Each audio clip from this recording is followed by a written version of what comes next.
ओम नमो भगवते वासुदेवाय नमः।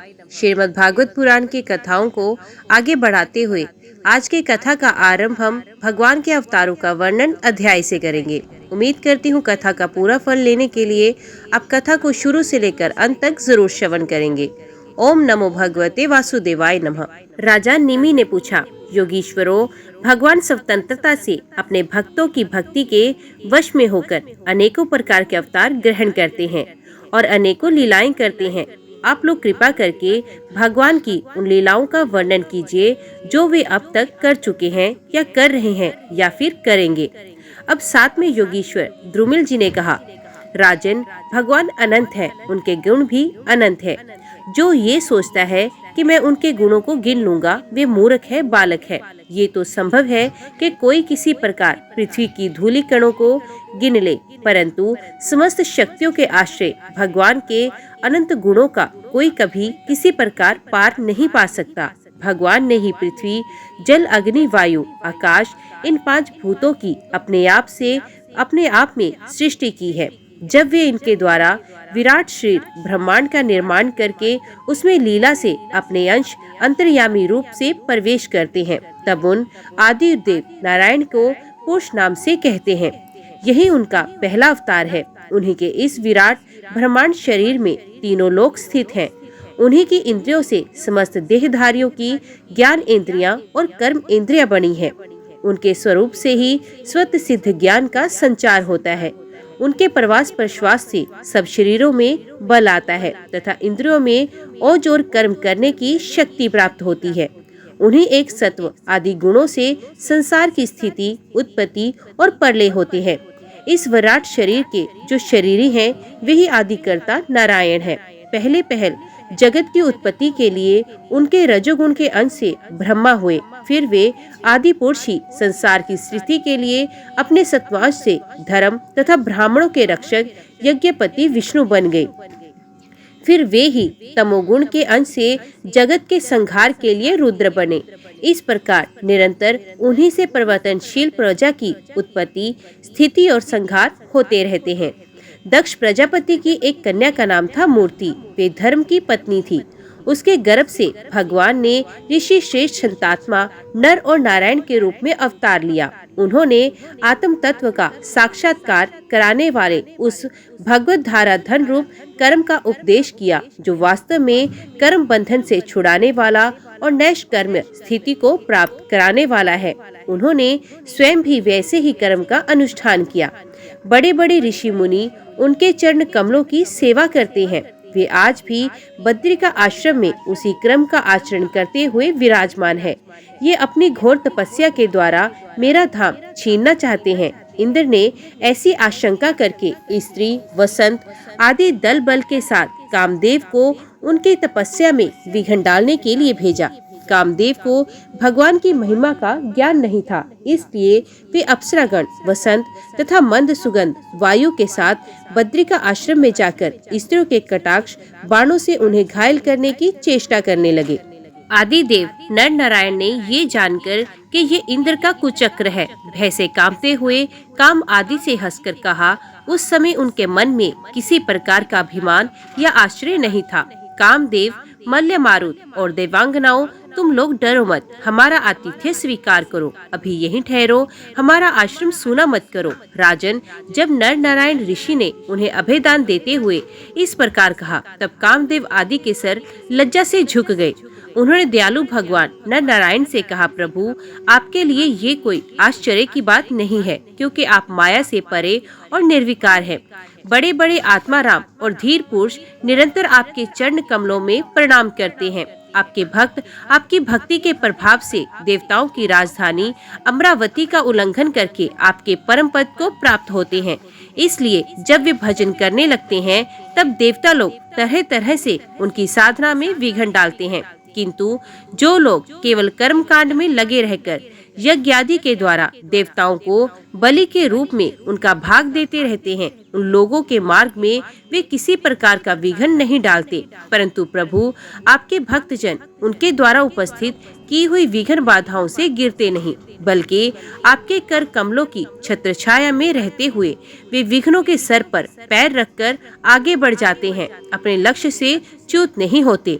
बहुत से लोग तो ऐसे होते हैं जो भूख प्यास, सर्दी गर्मी एवं आंधी पानी के कष्टों को तथा रसनेंद्रिय और जननेंद्रिय के वेगों को जो अपार समुद्रों के समान है सह लेते हैं, पार कर जाते हैं, परंतु फिर भी वे उस क्रोध के वश में हो जाते हैं जो गाय के खुर से बने गड्ढे के समान है और जिससे कोई लाभ नहीं है, आत्मनाशक है। और प्रभु वे इस प्रकार अपनी कठिन तपस्या को खो बैठते हैं। जब कामदेव, वसंत आदि काम देवताओं ने इस प्रकार स्तुति की, तब सर्वशक्तिमान भगवान ने अपने योग बल से उनके सामने बहुत सी ऐसी रमणीय प्रकट करके दिखलाई जो अद्भुत रूप, लावण्य से संपन्न और विचित्र वस्त्र अलंकारों से सुसज्जित थी तथा भगवान की सेवा कर रही थी। जब देवराज इंद्र के अनुचरों ने उन लक्ष्मी जी के समान रूपवती स्त्रियों को देखा, तब उनके महान सौंदर्य के सामने उनका चेहरा फीका पड़ गया। वे श्रीहीन होकर उनके शरीर से निकलने वाली दिव्य सुगंध से मोहित हो गए। अब उनका सर झुक गया। देव देवेश भगवान नारायण हंसते हुए उनसे बोले, तुम लोग इनमें से किसी एक स्त्री को जो तुम्हारे अनुरूप हो ग्रहण करो, वे तुम्हारे स्वर्गलोक की शोभा बढ़ाने वाली होगी। देवराज इंद्र के अनुचरों ने जो आज्ञा कहकर भगवान के आदेश को स्वीकार किया तथा उन्हें नमस्कार किया। फिर उनके द्वारा बनाई हुई स्त्रियों में से श्रेष्ठ अप्सरा उर्वशी को आगे करके वे स्वर्गलोक में गए। वहां पहुंचकर उन्होंने इंद्र को नमस्कार किया तथा भरी सभा में देवताओं के सामने भगवान नर नारायण के बल और प्रभाव का वर्णन किया। उसे सुनकर देवराज इंद्र अत्यंत भयभीत और चकित हो गए। भगवान विष्णु ने अपने स्वरूप में एक रस स्थित रहते हुए भी संपूर्ण जगत के कल्याण के लिए बहुत से कलावतार ग्रहण किए। विदेहराज, हंस दत्तात्रेय, सनत सनंदन, सनातन संत कुमार और हमारे पिता ऋषभ के रूप में अवतीर्ण होकर उन्होंने आत्म साक्षात्कार के साधनों का उपदेश किया है। उन्होंने ही हैग्रीव अवतार लेकर मधु कैटब नामक असुर का संहार करके उन लोगों के द्वारा चुराए हुए वेदों का उद्धार किया है। प्रलय के समय मत्स्य अवतार लेकर उन्होंने भावी मनु, सत्यव्रत, पृथ्वी और अशुद्धियों के धन्य आदि की रक्षा की और वरा अवतार ग्रहण करके पृथ्वी का रसातल से उद्धार करते समय हिरण्याक्ष का संहार किया। कूर्म अवतार ग्रहण करके उन्हीं भगवान ने अमृत मंथन का कार्य संपन्न करने के लिए अपनी पीठ पर मंद्राचल धारण किया और उन्हीं भगवान विष्णु ने अपने शरणागत एवं आर्त भक्त राजेंद्र को ग्रह से छुड़ाया। एक बार वाल्खील्य ऋषि तपस्या करते करते अत्यंत दुर्बल हो गए थे। वे जब कश्यप ऋषि के लिए समिधा ला रहे थे तो थककर गाय के खुर से बने हुए गड्ढे में गिर पड़े, मानो समुद्र में गिर गए हों। उन्होंने जब स्तुति की तब भगवान ने अवतार लेकर उनका उद्धार किया। वृत्तासुर को मारने के कारण जब इंद्र को ब्रह्म हत्या लगी और वे उसके भय से भागकर छिप गए, तब भगवान ने उस हत्या से इंद्र की रक्षा की। और जब असुर ने अनाथ देवांगनाओं को बंदी बना लिया, तब भी भगवान ने ही उन्हें असुरों के चंगुल से छुड़ाया। जब हिरण्यकशिपु ने के कारण प्रहलाद आदि संत पुरुषों को भय पहुंचने लगा, तब उनको निर्भय करने के लिए भगवान ने नरसिंह अवतार ग्रहण किया और हिरण्यकशिपु को मार डाला। उन्होंने देवताओं की रक्षा के लिए देवासुर संग्राम में दैत्यपतियों का वध किया और विभिन्न मनवंतरों में अपनी शक्ति से अनेकों कला अवतार धारण करके त्रिभुवन की रक्षा की। फिर वामन अवतार ग्रहण करके उन्होंने याचना के बहाने इस पृथ्वी को दैत्यराज बलि से छीन लिया और अदिति नंदन देवताओं को दे दिया। परशुराम का अवतार ग्रहण करके उन्होंने ही पृथ्वी को 21 बार क्षत्रियहीन किया। परशुराम जी तो है वंश का प्रलय करने के लिए मानो भृगु वंश में अग्नि रूप से ही अवतीर्ण हुए थे। उन्हीं भगवान ने राम अवतार में समुद्र पर पुल बांधा एवं रावण और उसकी राजधानी लंका को मटिया मेट कर दिया। उनकी कीर्ति समस्त लोकों के मल को नष्ट करने वाली है। सीतापति भगवान राम सदा सर्वदा सर्वत्र विजय ही विजय हैं। राजन, अजन्मा होने पर भी पृथ्वी का भार उतारने के लिए वे ही भगवान यदुवंश में जन्म लेंगे और ऐसे ऐसे कर्म करेंगे जिन्हें बड़े बड़े देवता भी नहीं कर सकते। फिर आगे चलकर भगवान ही बुद्ध के रूप में प्रकट होंगे। और यज्ञ के अनाधिकारियों को यज्ञ करते देखकर अनेक प्रकार के तर्क वितर्कों से मोहित कर लेंगे और कलयुग में अंत में कल की अवतार लेकर वे ही शूद्र राजाओं का वध करेंगे। महाबाहु विदेहराज, भगवान की कीर्ति अनंत है। महात्माओं ने जगतपति भगवान के ऐसे ऐसे अनेकों जन्म और कर्मों का प्रचुरता से गान भी किया है। राजा निमि ने पूछा, योगीश्वरों, आप लोग तो श्रेष्ठ आत्मज्ञानी और भगवान के परम भक्त हैं। कृपा करके ये बताएं कि जिनकी कामनाएं शांत नहीं हुई, लौकिक पारलौकिक भोगों की लालसा मिटी नहीं है और मन एवं इंद्रियां भी वश में नहीं है, तथा जो प्राय भगवान का भजन भी नहीं करते, ऐसे लोगों की क्या गति होती है। अब 8वें योगीश्वर चमस जी ने कहा, राजन, विराट पुरुष के मुख से सत्व प्रधान ब्राह्मण, भुजाओं से सत्व रज प्रधान क्षत्रिय, जांघों से रज तम प्रधान वैश्य और चरणों से तम प्रधान शूद्र की उत्पत्ति हुई है। उन्हीं की जांघों से गृहस्थाश्रम, हृदय से ब्रह्मचर्य, वक्षस्थल से वानप्रस्थ और मस्तक से सन्यास, ये 4 आश्रम प्रकट हुए हैं। इन चारों वर्णों और आश्रमों के जन्मदाता स्वयं भगवान ही हैं। वही इनके स्वामी, नियंता और आत्मा भी हैं। इसलिए इन वर्ण और आश्रम में रहने वाला जो मनुष्य भगवान का भजन नहीं करता बल्कि उल्टा उनका अनादर करता है, वे अपने स्थान, वर्ण, आश्रम और मनुष्य योनि से भी च्युत हो जाता है और उसका अध पतन हो जाता है। बहुत सी स्त्रियां और शूद्र आदि भगवान की कथा और उनके नाम कीर्तन आदि से कुछ दूर पड़ गए हैं। वे आप जैसे भगत भक्तों की दया के पात्र हैं। आप लोग उन्हें कथा कीर्तन की सुविधा देकर उनका उद्धार करें। ब्राह्मण, क्षत्रिय और वैश्य जन्म से, वेदाध्ययन से तथा यज्ञोपवीत आदि संस्कारों से भगवान के चरणों के निकट तक पहुंच चुके हैं। फिर भी वे वेदों का असली तात्पर्य न समझकर अथर्ववेद में लगकर मोहित हो जाते हैं। उन्हें कर्म का रहस्य मालूम नहीं है। मूर्ख होने पर भी वे अपने को पंडित मानते हैं और अभिमान में अकड़े रहते हैं। वे मीठी मीठी बातों में भूल जाते हैं और केवल वस्तु शून्य शब्द माधुरी के मोह में पड़कर चटकीली भड़कीली बातें कहा करते हैं। रजोगुण की अधिकता के कारण उनके संकल्प बड़े घोर होते हैं। कामनाओं की तो सीमा ही नहीं रहती। उनका क्रोध भी ऐसा होता है जैसा सांप का, बनावट और घमंड से उन्हें प्रेम होता है। वे पापी लोग भगवान के प्यारे भक्तों की हंसी उड़ाया करते हैं। वे मूर्ख बड़े बूढ़ों की नहीं, स्त्रियों की उपासना करते हैं। यही नहीं, वे परस्पर इकट्ठे होकर उस गृह गृहस्थी के संबंध में ही बड़े बड़े मंसूबे बांधते हैं, जहाँ का सबसे बड़ा सुख स्त्री सहवास में ही सीमित है। वे यदि कभी यज्ञ भी करते हैं तो अन्नदान नहीं करते, विधि का उल्लंघन करते और दक्षिणा तक नहीं देते। वे कर्म का रहस्य ना जानने वाले मूर्ख केवल अपनी जीव को संतुष्ट करने और पेट की भूख मिटाने, शरीर को पुष्ट करने के लिए बेचारी पशुओं की हत्या करते हैं। धन, वैभव, कुलीनता, विद्या, दान, सौंदर्य, बल और कर्म आदि के घमंड से अंधे हो जाते हैं तथा वे दुष्ट उन भगवत प्रेमी संतों तथा ईश्वरों का भी अपमान करते रहते हैं। राजन, वेदों ने इस बात को बार बार दोहराया है कि भगवान आकाश के समान नित्य निरंतर समस्त शरीरधारियों में स्थित है।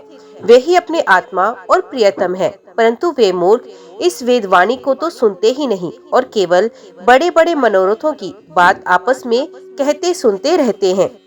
वेद विधि के रूप में ऐसे ही कर्मों के करने की आज्ञा देता है कि जिसमें मनुष्य के स्वाभाविक प्रवृत्ति नहीं होती। संसार में देखा जाता है कि मैथुन, मांस और मद्य की और प्राणी की स्वाभाविक प्रवृत्ति हो जाती है, तब उसे उसमें प्रवृत्त करने के लिए विधान तो हो ही नहीं सकता।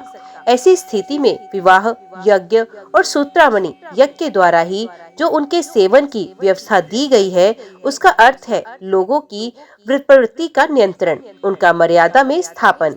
वास्तव में उसकी ओर से लोगों को हटाना ही श्रुति को अभीष्ट है। धन का एकमात्र फल है धर्म, क्योंकि धर्म से ही परम तत्व का ज्ञान और उसकी निष्ठा उपरोक्त अनुभूति सिद्ध होती है और निष्ठा में ही परम शांति है। परंतु ये कितने खेद की बात है कि लोग उस धन का उपयोग घर गृहस्थी के स्वार्थों में या काम भोग में ही करते हैं। ये नहीं देखते कि हमारा ये शरीर मृत्यु का शरीर है और वे मृत्यु किसी प्रकार भी टाली नहीं जा सकती। सूत्रामणि यज्ञ में भी सूरा को सूंघने का ही विधान है, पीने का नहीं। यज्ञ में पशु का आलभन ही विहित है, हिंसा का नहीं। इसी प्रकार अपनी धर्मपत्नी के साथ मैथुन की आज्ञा भी विषय भोग के लिए नहीं, धार्मिक परंपरा की रक्षा के निमित्त संतान उत्पन्न करने के लिए ही दी गई है। परंतु जो लोग अर्थवाद के वचनों में फंसे हैं, विषयी हैं, वे अपने इस विशुद्ध धर्म को जानते ही नहीं। जो इस विशुद्ध धर्म को नहीं जानते वे घमंडी, वास्तव में तो दुष्ट हैं, परंतु समझते हैं खुद को श्रेष्ठ। वे धोखे में पड़े हुए लोग पशुओं की हिंसा करते हैं और मरने के बाद वे पशु ही उन मारने वालों को खाते हैं। ये शरीर मृतक शरीर है, इसके संबंधी भी इसके साथ ही छूट जाते हैं। जो लोग इस शरीर से ही तो प्रेम की गांठ बांध लेते हैं और दूसरे शरीरों में रहने वाले अपने ही आत्मा एवं सर्वशक्तिमान भगवान से द्वेष करते हैं, उन मूर्खों का अधपतन निश्चित है। जिन लोगों ने आत्मज्ञान संपादन करके कैवल्य मोक्ष नहीं प्राप्त किया और जो पूरे मूड भी नहीं है, वे अधूरे न तो इधर के हैं न उधर के। वे अर्थ, काम, धर्म इन तीनों पुरुषार्थों में फंसे रहते हैं। एक क्षण के लिए भी उन्हें शांति नहीं मिलती। वे अपने हाथों अपने पैरों में कुल्हाड़ी मार रहे हैं। ऐसे ही लोगों को आत्मघाती कहा जाता है। अज्ञान को ही ज्ञान मानने वाले इन आत्मघातियों को कभी शांति नहीं मिलती। इनके कर्मों की परंपरा कभी शांत नहीं होती। काल भगवान सदा सर्वदा इनके मनोरथों पर पानी फेरते रहते हैं। इनके हृदय की जलन विषाद कभी मिटने का नहीं। राजन, जो लोग अंतर्यामी भगवान श्री कृष्ण से विमुख हैं, वे अत्यंत परिश्रम करके गृह, पुत्र, मित्र और धन संपत्ति इकट्ठी करते हैं, परंतु उन्हें अंत में सब कुछ छोड़ देना पड़ता है और ना चाहने पर भी विवश होकर घोर नरक में जाना पड़ता है। भगवान का भजन ना करने वाले विषयों पुरुषों की यही गति होती है।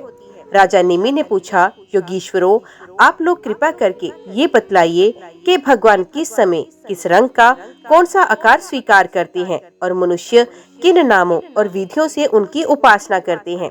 अब 9वें योगीश्वर करभाजन जी ने कहा, राजन, 4 युग है, सत्य, त्रेता, द्वापर और कली। इन युगों में भगवान के अनेकों रंग, नाम और आकृतियां होती हैं तथा विभिन्न विधियों से उनकी पूजा की जाती है। सत्य युग में भगवान के श्री विग्रह का रंग होता है श्वेत, उनकी 4 भुजाएं और सर पर जटा होती है तथा वे वल्कल का ही वस्त्र पहनते हैं। काले मृग का चर्म, यज्ञोपवीत, रुद्राक्ष की माला, दंड और कमंडलू धारण करते हैं। सत्य युग के मनुष्य बड़े शांत, परस्पर वैर रहित, सबके हितैषी और समदर्शी होते हैं। वे लोग इंद्रियों और मन को वश में रखकर ध्यान रूप तपस्या के द्वारा सबके प्रकाशक परमात्मा की आराधना करते हैं। वे लोग हंस, सुपर्ण, वैकुंठ, धर्म, योगेश्वर, अमल, ईश्वर, पुरुष, अव्यक्त और परमात्मा आदि नामों के द्वारा भगवान के गुण, लीला आदि का गान करते हैं। राजन, त्रेता युग में भगवान के श्री विग्रह का रंग होता है लाल, 4 भुजाएं होती हैं और कट भाग में वे 3 मेखला धारण करते हैं। उनके केश सुनहले होते हैं और वे वेद प्रतिपादित यज्ञ के रूप में रहकर श्रुक, श्रुवा आदि यज्ञ पात्रों को धारण किया करते हैं। उस युग के मनुष्य अपने धर्म में बड़ी निष्ठा रखने वाले और वेदों के अध्ययन अध्यापन में बड़े प्रवीण होते हैं। वे लोग ऋग्वेद, यजुर्वेद और सामवेद रूप वेदत्रय के द्वारा सर्वदेव स्वरूप देवादिदेव भगवान श्री हरि की आराधना करते हैं। त्रेता युग में अधिकांश लोग विष्णु, यज्ञ, वृष्णिगर्भ, सर्वदेव, उरुक्रम, वृषाकृपी, जयंत और उरुग्राय आदि नामों से उनके गुण और लीला आदि का वर्णन करते हैं या कीर्तन करते हैं। राजन, द्वापर युग में भगवान के श्री विग्रह का रंग होता है सांवला। वे पीताम्बर तथा शंख, चक्र, गदा आदि अपने आयुध धारण करते हैं। वक्ष स्थल पर श्री वत्स का चिन्ह, भृगुलता, कौस्तुभ मणि आदि लक्षणों से वे पहचाने जाते हैं। राजन, उस समय जिज्ञासु मनुष्य महाराजों के चिन्ह, छत्र, चवर आदि से युक्त परम पुरुष भगवान की वैदिक और तांत्रिक विधि से आराधना करते हैं। वे लोग इस प्रकार भगवान की स्तुति करते हैं, हे ज्ञान स्वरूप भगवान वसुदेव एवं क्रिया शक्ति रूप संघर्षण, हम आपको बार बार नमस्कार करते हैं। भगवान प्रद्युम्न और अनिरुद्ध के रूप में हम आपको नमस्कार करते हैं। ऋषि नारायण, महात्मा नर, विश्वेश्वर, विश्व रूप और सर्वभूतात्मा भगवान को हम नमस्कार करते हैं। राजन, द्वापर युग में इस प्रकार लोग जगदीश्वर भगवान की स्तुति करते हैं। अब कलयुग में अनेक तंत्रों के विधि विधान से भगवान की जैसी पूजा की जाती है, उसका वर्णन सुनो। कलयुग में भगवान का श्री विग्रह होता है कृष्ण वर्ण काले रंग का। जैसे नीलम मणि में से उज्जवल कांति धारा निकलती है, वैसे ही उनकी अंग की छटा भी उज्जवल होती है। वे हृदय आदि अंग, कौस्तुभ आदि उपांग, सुदर्शन आदि अस्त्र और सुनंद प्रभृति पार्षदों से संयुक्त रहते हैं। कलयुग में श्रेष्ठ बुद्धि संपन्न पुरुष ऐसे यज्ञों के द्वारा उनकी आराधना करते हैं, जिनमें नाम गुण लीला आदि के कीर्तन की प्रधानता रहती है। वे लोग भगवान की स्तुति इस प्रकार करते हैं। प्रभु, आप शरणागत रक्षक हैं। आपके चरणारविंद सदा सर्वदा ध्यान करने योग्य, माया मोह के कारण होने वाले सांसारिक प्राज्यों का अंत कर देने वाले तथा भक्तों की समस्त अभिष्ट वस्तुओं का दान करने वाले कामधेनु स्वरूप है। वे तीर्थों को भी तीर्थ बनाने वाले स्वयं परम तीर्थ स्वरूप हैं। शिव, ब्रह्मा आदि बड़े बड़े देवता उन्हें नमस्कार करते हैं और चाहे जो कोई उनकी शरण में आ जाए उसे स्वीकार करते हैं। सेवकों की समस्त आरती और विपत्ति के नाशक तथा संसार सागर से पार जाने के लिए जहाज है। महापुरुष, मैं आपके उन्हीं चरणारविंदों की वंदना करता हूँ। भगवान, आपके चरण कमलों की महिमा कौन कहे। राम अवतार में अपने पिता दशरथ जी के वचनों में देवताओं के लिए भी वांछनीय और दुस्सह्य राज्य लक्ष्मी को छोड़कर आपके चरण कमल वन वन घूमते रहे। सचमुच आप धर्म निष्ठा की सीमा है और महापुरुष अपनी प्रेयसी सीता के चाहने पर जानबूझकर अपने चरण कमल मायामृग के पीछे दौड़ते रहे। सचमुच आप प्रेम की सीमा है। प्रभु, मैं आपके उन्हीं चरणारविंदों की वंदना करता हूँ। राजन, इस प्रकार विभिन्न युगों के लोग अपने अपने युग के अनुरूप नाम रूपों द्वारा विभिन्न प्रकार से भगवान की आराधना करते हैं। इसमें संदेह नहीं कि धर्म, अर्थ, काम, मोक्ष सभी पुरुषार्थों के एकमात्र स्वामी भगवान श्री हरि ही हैं। कलयुग में केवल संकीर्तन से ही सारे स्वार्थ और परमार्थ बन जाते हैं। इसलिए इस युग का गुण जानने वाले सारग्राही श्रेष्ठ पुरुष कलयुग की बड़ी प्रशंसा करते हैं, इससे बड़ा प्रेम करते हैं। देवाभिमानी जीव संसार चक्कर में अनादिकाल से भटक रहे हैं। उनके लिए भगवान की लीला, गुण और नाम के कीर्तन से बढ़कर और कोई परम लाभ नहीं है, क्योंकि इससे संसार में भटकना मिट जाता है और परम शांति का अनुभव होता है। राजन, सत्ययुग, त्रेता और द्वापर की प्रजा चाहती है कि हमारा जन्म कलयुग में हो, क्योंकि कलयुग में कहीं कहीं भगवान नारायण के शरणागत उन्हीं के आश्रय में रहकर रहने वाले बहुत से भक्त उत्पन्न होंगे। महाराज विदेह, कल युग में द्रविड़ देश में अधिक भक्त पाए जाते हैं, जहाँ ताम्रपर्णी, कृतमाला, पयस्विनी, परम पवित्र कावेरी, महानदी और प्रतीची नाम की नदियाँ बहती हैं। राजन, जो मनुष्य इन नदियों का जल पीते हैं, प्राय उनका अंतकरण शुद्ध हो जाता है और वे भगवान वसुदेव के भक्त हो जाते हैं।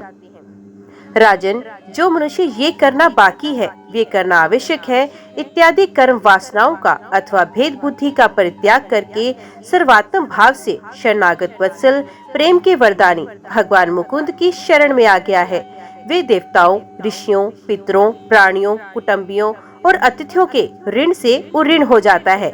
वे किसी के अधीन, किसी का सेवक, किसी के बंधन में नहीं रहता। जो प्रेमी भक्त अपने प्रियतम भगवान के चरण कमलों का अनन्य भाव से दूसरी भावनाओं, आस्थाओं, वृत्तियों और प्रवृत्तियों को छोड़कर भजन करता है, उससे पहली बात तो ये है कि पाप कर्म होते ही नहीं, परंतु यदि कभी किसी प्रकार हो भी जाए तो परम पुरुष भगवान श्री हरि उसके हृदय में बैठकर वे सब धो बहा देते हैं और उसके हृदय को शुद्ध कर देते हैं। नारद जी कहते हैं, वसुदेव जी मिथिला नरेश राजा निमि 9 योगीश्वरों से इस प्रकार भागवत धर्म का वर्णन सुनकर बहुत आनंदित हुए।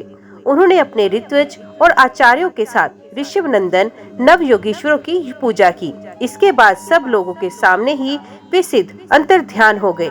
विदेहराज निमि ने उनसे सुने हुए भागवत धर्मों का आचरण किया और परम गति प्राप्त की।